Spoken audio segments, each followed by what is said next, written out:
Alright, this is my first attempt at a video blog for the blog. I put a little bit of an effect on it just because I figured it might be kind of weird to watch. It's going to be weird to watch enough. But me just kind of point and shoot, I figured would be kind of boring. So for the two of you that are watching this, I hope you like the effect. I'm going to just talk about records. Some of the records I've accumulated and how I got them and where I got them and stuff like that. Some people are like real big vinyl junkies and they will only want to listen to vinyl, and I don't really care what you listen to. I don't think you're an idiot if you listen to just vinyl. I don't think you're a moron if you only listen to CDs. I'm not really that extreme about it. Some people really are. I like CDs because the times I listen to the most undisturbed music is when I'm driving my car. You can do that with an iPod. I prefer with a CD because you can listen to the album all the way through, and by definition a CD is this frequency sound, as far as the sound that you're hearing, the range of. My brain is shot after a long day of recording. Vinyl is in the middle. And if you like how it sounds in the middle, great. If you like how it sounds all the way, that's fine too. But a lot of people like vinyl for the reasons I like vinyl.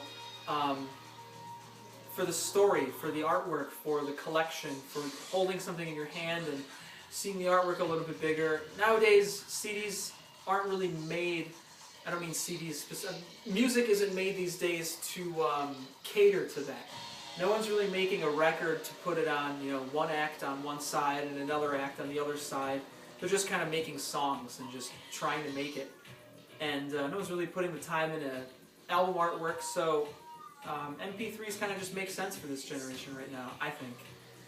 Because it's kind of just discardable bands that you like for 2 months and then you forget about them.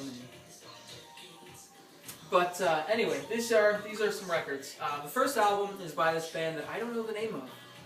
I got this album when I was in New York, and I got it because I thought the album artwork was cool. And I do that from time to time, where I'll randomly, if I have a little bit of money extra, this album I want to say cost $5. Yeah, $5. And I bought it May 5th from Needle Drop Records in New York, and I simply got it because I thought, hey, like this might be kind of cool. The artwork's kind of cool. I didn't know what it was on the cover. I'd never heard it. I love going to a record store and doing that. I do mainly with CDs, at, like say the Exchange, because it's cheaper. Sometimes you go to like the dollar bin and you can find a CD. For various reasons, sometimes I go, well, hey, I know that record label, I know In the Red, or I know Hydra Head, or Ipecac, and I can tell that, hey, there's that band that's on that record label, and they're cool because they're on this. And this I didn't know anything about. There's no name on it, there's no year, there's nothing, and it sucked. The music was terrible. I'd say a good 8 or 9 out of 10 times it's usually the case. The music just sucks. Sometimes you get a gem, sometimes you get something pretty cool, but I love that anticipation of not knowing what the hell you're going to listen to until the needle drops. And in this case, it was a good 3 or 4 days until I was actually at home to listen to it. And for those listening, this is an unreleased Yellow song that we worked on a couple months ago. And I really hope that they get to come back in and finish it. I love this song. It was a bad idea to put music on in the background because I'm just going to zone out and listen to that. Shit album. Good idea, I think, but shit album. It was in the noise section, and it was just, it wasn't good. It was pretty bland. I don't think anybody heard this, whether they've heard 10 million albums or just 3. I don't think anybody heard this and was like, wow, that's kind of cool.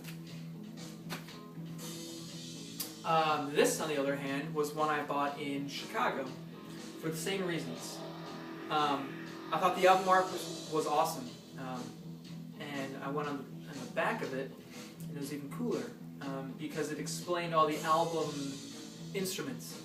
that he used, and they were all synthesizers.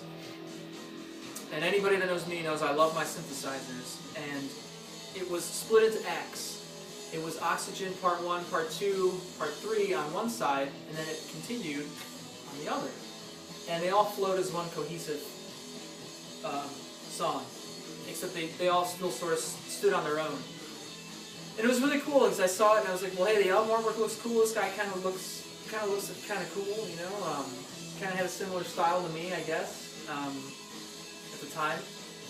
And it was really good. This is the very rare exception of buying a CD record strictly because of the artwork, and I was really fucking impressed with it. It was good music, it was catchy, it was weird, it was awesome. Good album. And actually I posted this, when I bought all the records, I posted a picture of them all on the floor, and my friend Black Ed liked it, and said that it was a good album. And that was cool, because I didn't know anybody knew it. I had never heard of this fucking guy, but I think you should, so check him out. TV Ghosts. This was an album I heard about. This is actually a kind of cool story. It doesn't really have much to do with music. So any of you that were bored and were about to change it, hang on. This is kind of cool. I want to say a couple of years back, we would all get really bored, and we'd go garbage picking. We'd find TVs in the garbage, and we would throw them over bridges. Not bridges that had cars on them, but bridges that would go into like water or go into just rocks. And we would just throw them over these bridges and they would explode, and it was so fucking loud and so awesome. And at the time, we would put them on train tracks. We'd just line them up on train tracks and just get a bunch of tacos, and a bunch of us would just sit by the train tracks in the little bushes and just eat our tacos, and then watch trains come by and just demolish these fucking TVs. And it was right around the time where YouTube was getting pretty big and popular, and I remember that moment, you know, when you first get the internet, or when you first get YouTube, or somewhere where you can search, and you just think all the things you want to search you just don't even know. You're just like, But I remember thinking, TV smashing. Who else is doing this? Like, someone else has got to be doing this. This is fucking awesome. And I found this band. And it was a set of them actually in the basement of Now Let's Class, playing, it was like kind of like synth punk kind of stuff. And the music didn't draw my attention instantly. It was the fact that they had these TVs with them on stage, kind of scattered, and they'd all be like just fuzzy and staticky. And at random parts of the songs, when it would kick into the chorus, the singer would just lift up this microphone stand that had those big microphone stands with the big, like, 20-pound fucking weight things at the bottom so they couldn't move. He just would just pick it up and just smash these fucking TVs. And I was like, oh, this is so fucking cool. I love smashing TVs. And then I slowly got into the music not too long after, and I went to My Mind's Eye and bought the CD, and I loved it so fucking much because I'd only heard like YouTube quality live video shit. And the CD was obviously better than that, and I was so floored that the next day I went back and I bought the record. And I'm really glad I did. It's called TV Ghost, and the name of the album is Cold Fish. It's an awesome album, and yeah. Chuck Berry is a guy that I know a lot of people know. There's, you know, his song's Johnny Be Good, so everybody knows him by. And I remember when I was kind of growing up, I didn't really understand the whole 50s thing being rock and roll. I always thought rock and roll was Led Zeppelin, was AC/DC, you know, as a kid. I just thought, you know, rock and roll meant the Who, like the windmill guitars and the, you know, blowing shit up on stage, like the Who blowing up. Jesus fuck. Oh, I'm a little jumpy here. God damn it. Chuck Berry was awesome because I didn't get it at the time. I just thought, what's so rock and roll about somebody playing blues chords and hopping around on stage? And I kind of felt like that scene from Back to the Future, where he comes out on stage with a guitar and he goes nuts and everyone's looking at him like, what the fuck? And then when he's done, he's like, you don't get it, but your kids will love it. And one day I just kind of understood, wow, that there's so much energy and just so much drive to Chuck Berry that was just not in most music. That wasn't in disco. It wasn't in. It's still not in music. I don't hear it when I listen to Lady Gaga and all of the, you know, all the stupid fucking hip hop shit that's out, and I don't hear it. I don't hear a drive. I don't hear, you know, I don't hear any energy. And this was the fucking start of energy, I think. Obviously, there were a million artists before him that he was introduced to and that he played with and whatnot. But Chuck Berry it's a good starting point if you're looking into where the hell that shit all came from. Chuck Berry, awesome. Led Zeppelin. Fast forward now about 20 years later, and you have bands like Led Zeppelin. Actually, before this, there was the Yardbirds, which had Jimmy Page in it, and they actually originated the song Dazed and Confused. I was a little confused there for a minute. Dazed and Confused, they originated that song, they wrote it, you know. And this is the very first Led Zeppelin album. And they got the name Led Zeppelin because someone had mentioned when they were forming the band and saying what kind of style they wanted to do and the sound they were going for, said, "Oh, you'll go down like a Led Zeppelin."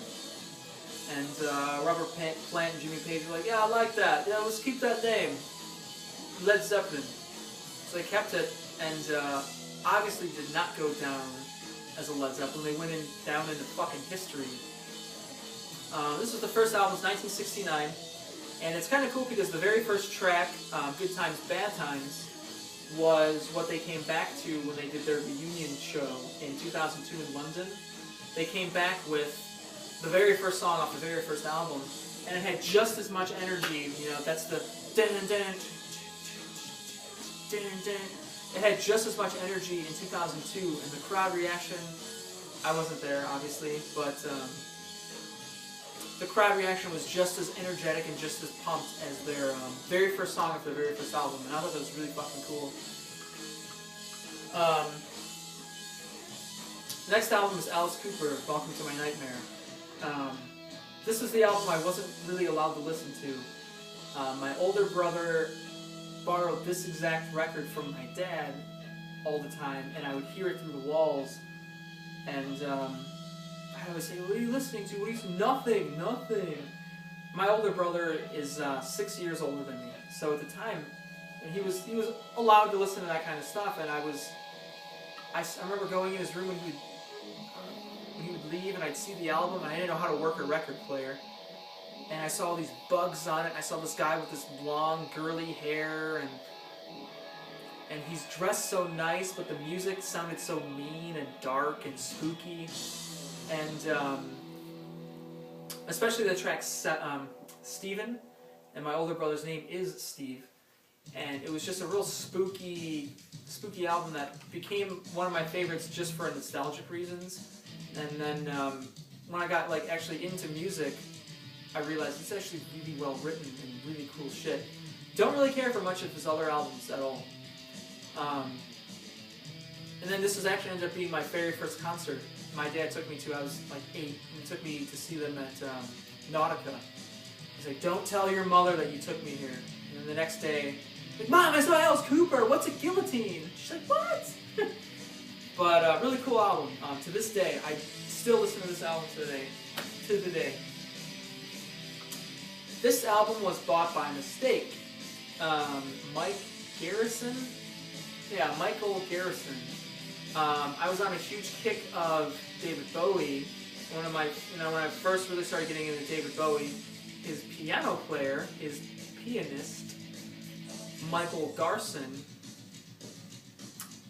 I thought this was Michael Garson, but it's, wait, now I'm confused. Mike Garson is the piano player in David Bowie, amongst other bands. But I thought this was him, and I don't know why I didn't think that, you know, it kind of looked like Keanu Reeves or something on the back. I don't know why I didn't put it together, but that's totally not Mike Garson than I thought it was. The album artwork was kind of cool because I figured Mike Garson, you know, it makes sense. He's like a piano. If he's the fucking Buddy Rich of piano. He plays piano like he invented it himself, and it's insane. And I thought, hey, this is kind of cool because I know he's a little bit weirder. This looks like a cover that was him. Got it home and it was shit. It was like something you hear at JCPenney's. Something some really snobby mom, divorced mom, would listen to while she's like ironing or something. Just shit. It's a shit album. Poop. This was an album I bought not too long ago. I don't know how to pronounce it. Tijat Jana. And I found them on Spotify, I want to say, from somebody's similar artist, you know, artist you may like, kind of thing. Sometimes that stuff's dead on. Sometimes it's way off. I mean, sometimes you go and you'll say, Black Flag, you may like Fucked Up, or The Circle Jerks, or Off. And sometimes it's, you know, like that would be, you know, similar, okay. And then it's other times it's awkward, says, you know, Tool, you may like Green Day, or Filter, or 311. And you're like, what the fuck? This is one of those things I was listening to, at work, I was listening to the Pixies. And I was like, I wonder what they think similar artists to the Pixies are. And this was one of them, and it doesn't sound anything like the fucking Pixies. But it was a fucking awesome band, and I could only find a Bandcamp for them. I couldn't find a website, I couldn't find a Facebook page, anything. And I got the impression, and I'm still under this impression, that they're a smaller band from a smaller city. You know, that they're not, it's not the guitar player from this band, it's not a super group, you know, it's not somebody in the band's popular and they had money so they put them out. And I never heard of the record label. The record label was called Fire Talk. I never heard of that, or any of the bands on it. And it seemed like one of the first times a lot of times I'll get into a band because he was in this band or was a friend of this band's friend, side project, and this had no tie to any band that I had ever heard, and I loved that it was just on its own. And it sounded like it was on its own too. It sounded very much its own thing. And I bought the record a couple minutes after listening to the first song. And I'd like to think that it was like 6 of 100 made. And when they got that purchase online, that they were excited, you know, there was like some kids or something like, dude, someone from Ohio bought this, it's awesome, how did they hear it? I hope that's what happens. I love when that kind of stuff happens. And yeah. This was a band that the first album I was telling you about when I said that I sometimes, if I'm at a record store or CD store or whatever, I'll look and see that, oh, I noticed that record label. I like a lot of things on that record label. This was on In the Red, and the album's called Nothing Fits. And nothing about this album fits In the Red. In the Red put out TV Ghost. And I loved TV Ghost, and I loved a lot of the different bands that were on In the Red. And this album sucked. It was, I could tell some people could probably be into it, but not me. It just, nothing about it really did anything for me. The cover was cool because there's boobs. That's about it.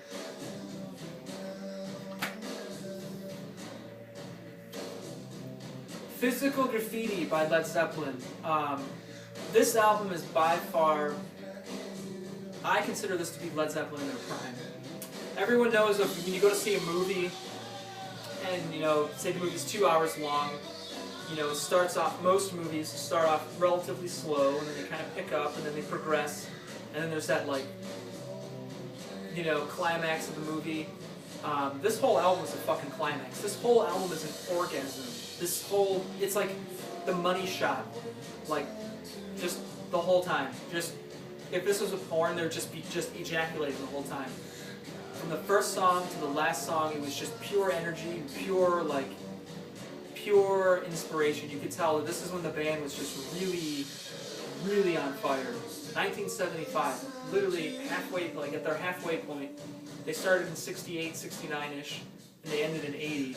This was like right in the middle, and this was when they were just on, in my opinion, just on fire, just fucking, I almost said rocking, which sounds kind of cheesy, but they were, man. They were just fucking, they were really fucking living it. And really cool album artwork too. This was actually my dad's album. Really cool stuff. Probably not gonna be able to get this back in here. No, that was easy. This album was actually just playing in there.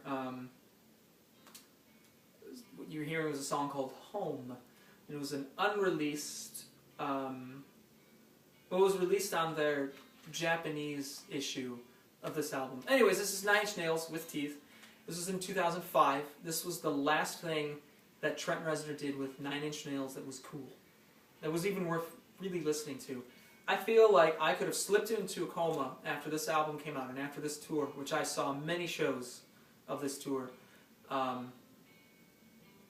could have fallen into a coma and waken up and gone, oh man, because this is when I was like really, really into Nine Inch Nails. When this album came out, I knew probably more about the writing process and everything than Trent himself. He was posting all sorts of pictures of the instruments he was using, and I was like, oh, I know exactly what that instrument sounds like and the capabilities it can and can't do and how it's at least going to sound or not sound like. And they had Dave Grohl playing all the songs, and this is one of the first albums that didn't sound, for people that don't really know too much about Nine Inch Nails, their albums for the most part were pretty synthetic, pretty, I always use live instruments, live drums here and there, but this whole album was all live drums. And it really sounded like how when you'd go see the band live. It sounded like a performance. It was just Dave Grohl played the drums and then Trent Reznor played everything else individually. But you didn't, when I hear this, I don't hear him sitting down playing the bass and going, okay, going back and playing the guitars, going back and playing the piano. I hear this as a live band, which is a rare thing with Nine Inch Nails. So usually you don't really hear that until you hear it live, and it was pulled off really well. The last cool thing Nine Inch Nails ever did. Probably will ever do. Yeah. This next one's by a band called No Age. They're an LA band that my friend Nick told me about when I was living in LA. And he showed me them driving to go get food the one night, and I didn't really think too much of them. I thought, this is kind of cool, like, what is this? And he's like, oh, it's this band No Age. And he didn't really tell me much by him, he just kind of let me listen to it, and it was just balls of guitars. Just, it's like the songs would start off with like a kind of a weird little loop, like a buzzing or something, it would kind of just loop. And then the drums would come in, and the drums were very simple, very like, think like just hi-hat, kick drum, snare drum, and like a crash cymbal. Like no toms, nothing crazy. Kind of like a Ramones-ish kind of beat, like upbeat and fast and simple. And the guitars were just like, it sounded like there were 50 of them playing the same thing out of like 50 different amps. Like there was like crunchy, there was low, there was high, and there was like, it was fucking awesome. It was just a two-piece. And I saw them live at the Garage Shop 2-3 years ago and was blown away. It was fucking amazing. They're such an awesome band. This is one of their EPs called Losing Feeling. And the song Losing Feeling and the song You're a Target, so fucking good. Both on here. Really good stuff. Really cool shit. Yeah. Actually, the guy that recorded No Age, I'm going to kind of just give a little plug here. The guy that recorded No Age is actually recording Nick now, and is really cool. And they're all, I've actually met guys from No Age, and they're very cool people. Very, very, very, very, very nice. Very cool people that they start talking, if you start talking to them about their band, they're not necessarily repelled, but they're just like, oh, that's cool. If you like that, you might like my friend's band, they sound like this, and everything on their record, they go, you should check out. They aren't afraid, they're not the ones who are like, hey, your band's awesome. They're like, oh yeah? Yeah, well, the way we recorded it, they're just like, oh, cool, man, thanks. Like, that's awesome. Like, if you like that, you should check this out. Like, they're really cool, too. And, like, check the, and they're they're, you know, and that's how you should be, you know? But it was really cool that they were like that because they're not a huge band. A lot of people may not have even heard of them, but to me, they were a pretty big band, you know, because they were so cool. And that's that. This is a band that I did the same thing with the first couple albums I showed up, or held up. I got it because of the artwork. I thought, this would be an awesome album. The artwork was so intense and so intricate, and I read the lyrics, and the lyrics were really smart and really dark, kind of mean. And I figured if they put as much time as they did into the artwork, if they put at least that much effort into the music, that it'd be okay, you know, because the artwork was great, you know. Just flipping through, this was in Chicago, actually, at one of the Wax Trax stores, I think. Could be way off. And it was terrible. I mean, it was like really light progressive kind of music, kind of like psychedelic progressive rock, which sounds really cool, like conceptually. It sounds really cool, and you listen to it and you're like, eh.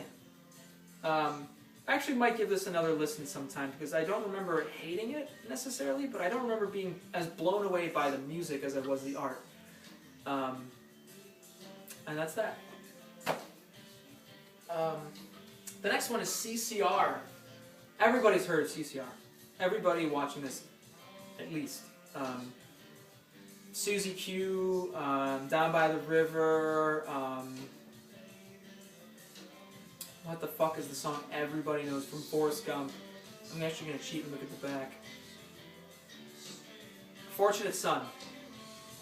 And this was the album that anytime my dad and I was in Indian Guides, my dad and I would always go, first grade through third grade, we'd go camping. And anytime we'd go camping, we'd take my older brother's little boombox, his little black Sony boombox. And this cassette would be on when we'd be at the fires, and we'd be roasting marshmallows and hiking through the woods. I'd always have a little Walkman of it. And it was just so cool. It always just reminded me of hanging out with my dad and just doing outdoors kind of stuff. And then for Father's Day, the one year, I bought my dad a little stereo that had, you could play CDs in the garage. And anytime he was doing yard work, or anytime he was having a cookout, or we had a pool party of some sort, that'd be on. And then now it's that same CD I bought out of just a different CD player now. At any cookout I have, I always have that fucking CD playing. And it used to just be, like I was saying, one of these other albums, like Nostalgia, at first was just like, well, hey, that's that album, you know? But then, the Alice Cooper album I was telling you about. And I started getting into music, and I thought, this album was really well written. The songs are really catchy and really cool, and they're just a very timeless band, you know? They don't sound dated at all. Like you could put them on, and people would still be like, hey, this is fucking great. So, cool stuff. Fantastic Planet by Failure. This was the third and final album by this band, Failure. It was like a 90s band. I want to say they came out in 91, 92 maybe. This was released in 96, and it was their final album. And their other albums were so boring. It was so fucking boring. Just so monotone, and just, they never picked up, they never really took you somewhere. You're just like waiting for it. They just kind of blue-balled you every song where you're like, okay, like, and it maybe the next song, maybe the next song, and then, maybe the next album. And then this album came out, and it was fucking fantastic. It was named after the Fantastic Planet, the movie Fantastic Planet, the 70s French film. And they sampled in a very tasteful way a lot of the weird sounds and stuff from that movie. They sampled in here and pulled it off really well. And my friend Brent bought me this. This is a reissue. So thank you, Brent. Greg Edwards from this band actually went on several years later to form Autolux, which is hands down my favorite band ever. If anybody reads the blog, knows I've probably written about Autolux 10 times. This album was really great because there were things that I would hear that I wouldn't even know about until I'd see in interviews when people would, they'd interview Greg Edwards and they're like, how did you get that guitar sound? Like, what did you do? And he's like, oh, well, what you're hearing is a piano over top of guitar, and there's a little bit of synth under there, and you're like, just kind of cool little clever tricks that you'd hear and go, well, it's just really unique sounding stuff, and really, really, really cool. Really great album, one of my favorites. This was another album that I got strictly because of the album artwork. I actually bought this with Matt Bowles in the exchange in North Olmsted. And I bought it, I don't know if you can see the album artwork, but it's so gay. It's so bad. And the back just had them like drinking and like screaming. And I figured, hey, this will be kind of cool. It'll be at least kind of goofy, you know? I obviously didn't think it was going to be groundbreaking musically or anything, but I thought, hey, this kind of looks like it'd be a good time. It was a shit time. It felt like flaccid dicks just being flopped in my ear for however long I was listening to it, and you can't move, it's just like, ugh! And it sucked. It was bad. I was just as surprised as this one dude. This one dude on the cover, he's like holding his face, and he's like, ah! That's how I felt every minute I was listening to this. It just felt bad. But, again, it was where I'd spend at most, I want to say the most I've ever spent on an album where I just thought looked cool or could potentially be cool is $8. This is $4. And, like I was saying earlier, 8 out of 10 times the albums are shit. This was definitely 8 out of those 10 times being an album ended up being shit. David Bowie, Low. Second favorite album.